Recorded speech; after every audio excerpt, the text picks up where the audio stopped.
Quarta-feira, você já sabe, dia de capital sustentável com o nosso notável especialista em sustentabilidade, Carlo Pereira. Carlo, boa noite para você, sempre um prazer ter você aqui com a gente. Bom, Carlo, há pouco mais de um mês da COP30 em Belém, hoje a gente vai falar sobre uma iniciativa que ganhou força com a Conferência do Clima, é a Sustainable Business COP, ou simplesmente SBCOP, liderada pela Confederação Nacional da Indústria, e que busca engajar o setor privado nas negociações climáticas. Então, minha pergunta é o seguinte: o que é exatamente essa SBCOP e como ela se diferencia de outras iniciativas no caminho para a COP30? Cris, boa noite a todos e todas. Cris, a SPCOP ela veio ali na esteira, então, de G20 e B20, né? Tanto que os atores e atrizes aí dessa iniciativa são os mesmos, né? Ou parte deles, pelo menos, né? Então, a gente vê, por exemplo, que o Ricardo Mussa, que foi CEO da Raizen, é quem lidera esse SBCOP, estava ali também no B20, né? O Tomazoni, JBS, também lidera a parte de sistemas alimentares. Luciana Ribeiro, IB Capital, também lidera a parte de finanças, né? Então, o que foi feito, isso desde o ano passado já, né? Essa conversa começou ano passado lá em Baku e vem, então, agora para a COP30, claro, para ser implementado na COP30, veio essa ideia porque esses empresários estavam ali envolvidos no B20, né? E o B20 é o quê? O B20 é um conjunto de recomendações vindo do setor privado para os países do G20, né? Uma tradição que já tem, e muitas dessas recomendações são internalizadas, de fato, ali nas recomendações finais dos países do G20, né? Então, por isso que montaram SBCOP, né? Então, falaram, olha, se esse modelo funciona para o B20 e para o G20, por que não pensarmos em adotar alguma coisa semelhante? Então, trouxeram para dentro do setor produtivo, representado no Brasil pela CNI, e o modelo é muito parecido. São 8 eixos, né? E que vão de energia renovável, a questão financeira, como eu comentei, também sistemas agroalimentares e mais 5 outros temas. Então, é um mecanismo bastante interessante e que pretende não só fazer recomendações, como, na verdade, lançar iniciativas que façam com que a gente consiga avançar nessa agenda. Carlos, como é que esses eixos prioritários definidos pela SBCOP se conectam às grandes transformações econômicas globais? Cris, para definir esses eixos, né, que se confundem muito com os eixos também do B20, né? E por que se confundem? Porque a gente está falando no momento de uma necessidade de transição para uma economia de baixo carbono, né?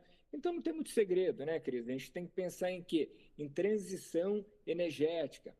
Então, por isso que nas recomendações tem metas de triplicar a energia renovável. Estamos pensando aqui em deixar de produzir e consumir energias fósseis, né? A gente pensa aqui em soluções baseadas na natureza, em também capacitação para as populações e empregos verdes.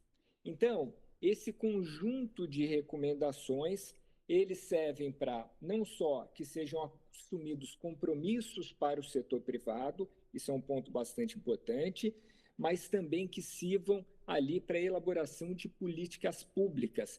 E uma coisa que é importante, Cris, que eu vi isso na prática, por exemplo, na COP de Glasgow, mas também na COP de Dubai. Na COP de Dubai foi lançado um compromisso muito importante, né? Que foi com relação à redução da emissão de metano. O metano ele vem da exploração de combustíveis fósseis, mas vem também majoritariamente de fontes como, por exemplo, a produção de bovino, né? Então a gente sabe aí que o arroto do boi, por exemplo, tem metano, e o Brasil ele entrou nesse compromisso, que não era no compromisso oficial da COP, mas durante a COP sempre tem, para além do documento final, Cris, sempre são lançados compromissos entre países, tá? Isso não entra na discussão geral, isso vai por adesão. E muitos deles têm ali centenas de países que aderem. Esse foi o caso do compromisso de metano, né? Não teve tanta adesão assim e foi muito surpreendente o Brasil ter entrado, né?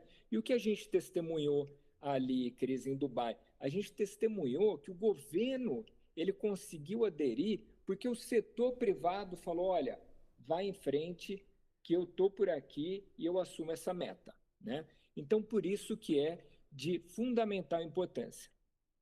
Qual é a real oportunidade para o Brasil, Carlos, e para as empresas brasileiras, consequentemente, de participar ativamente desse processo? Cris, tem que estar na mesa, né? Tem que estar na mesa. Lembro o ano retrasado, a gente teve um fórum de sistemas alimentares na ONU, tá? Que teve mais chefes de Estado do que na COP. E o Brasil, acho que eu falei o ano passado, mas isso aqui faz, na verdade, uns 3, 4 anos, tá? O Brasil não participou efetivamente. Eu lembro que à época ainda eu tive uma conversa com o Itamaraty, eu falei, mas por quê, né? Ele falou assim, não, mas porque isso era uma coisa muito enviesada dos europeus. Eu falei, olha, mas a gente tem que estar na mesa para discutir, não é mesmo? Né? Por mais que já tenha alguma coisa ali, tenha uma direção, a gente tem que estar ali para discutir e tentar reverter. Né? Então, acho que isso é muito importante. Se a gente estiver na mesa ou não, vão falar da gente, porque o Brasil é um país central para a transição para uma economia de baixo carbono. Tá? Fora isso, Cris, se a gente olha todos esses compromissos, eles parecem que foram feitos não só por brasileiros, mas para os brasileiros, quando não é verdade, né? Então, hoje, a CNI lidera esse esforço, mas é um esforço que, vale a gente lembrar, reúne as confederações de indústrias de vários outros países, né? E assim como no B20, era uma agenda liderada em maioria por brasileiros, tá? As discussões, mas era uma agenda do setor privado global para os países do mundo todo, né? Então, só que o que acontece, quando a gente olha, agora em Nova York, por exemplo, que foram lançados pelo SBCOP 23 iniciativas e recomendações, parece que a gente está falando do Brasil. Por quê? Porque o Brasil é central nessa agenda, né? Como a gente sempre diz aqui, né, Cris? Aqui a gente tem energia renovável, a gente tem combustíveis, a gente tem combustível renovável, a gente tem toda a parte de minerais críticos, minerais de transição, terras raras, ou seja, tudo que o mundo precisa para que a gente vá para uma economia de baixo carbono está aqui no Brasil. Né? Então, na verdade, o engajamento é importante para que a gente consiga lançar mão dessas oportunidades. Só para concluir, Cris, agora uma coisa que eu trago aqui e converso com os meus colegas que fazem parte da SBCOP, a gente também não pode se limitar a recomendações, Cris, né? Se a gente pudesse traduzir a parte de boas intenções, o inferno está cheio, né? A gente diria que de grandes compromissos do inferno está cheio, tá? Então, assim, recomendação e compromisso a gente já está fato, não dá mais, tá? E por isso que eu gosto da SBCOP, quando, por exemplo, vem com uma iniciativa com o BID, o Banco Interamericano de Desenvolvimento, para financiamento de iniciativas. Ou seja, a gente está falando de mão na massa, a gente está falando em implementação, que é isso que o Brasil está se propondo de fazer de diferente na COP30. Então, essa é a minha recomendação, falando em recomendação, é que a gente não fique em recomendações, que a gente vá de fato para a prática, e esse grupo tem toda a capacidade de fazer isso. Carlos, muito obrigada. Boa noite para você. Até semana que vem. Boa noite.